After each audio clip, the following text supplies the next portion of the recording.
Sir, ano ba yung tip natin? Dating gawi. Oo, boss. Magbumuha akong agalang-galang. Yan ang kailangan natin. Malinis.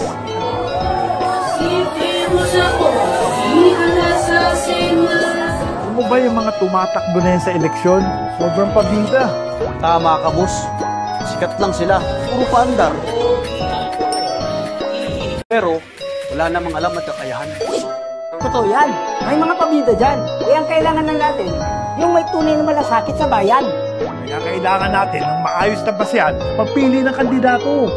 Yung hindi karapat-dapat, tanggalin na sa listahan. Nakakamiss talaga si Senador Miriam Defensor Santiago ngayon.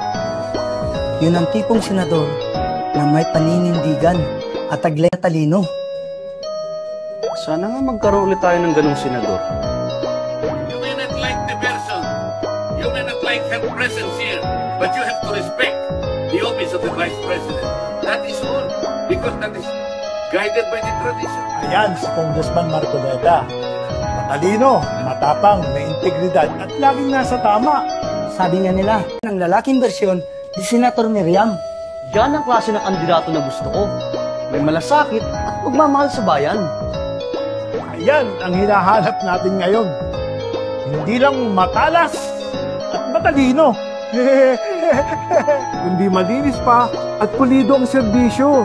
Ang in-affirm ng court, yung suspension, hindi yung pagbabayan ng maximum fine. Meron kang intellectual dishonesty rito eh.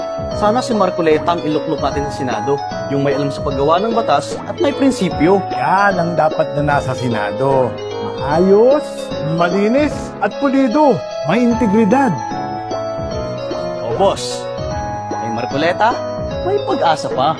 Save our country, save our country, Marcoleta! Kung gusto mo ng tunay na pagbabago, pumili tayo ng bago. Kay Marcoleta, may pag-asa ka.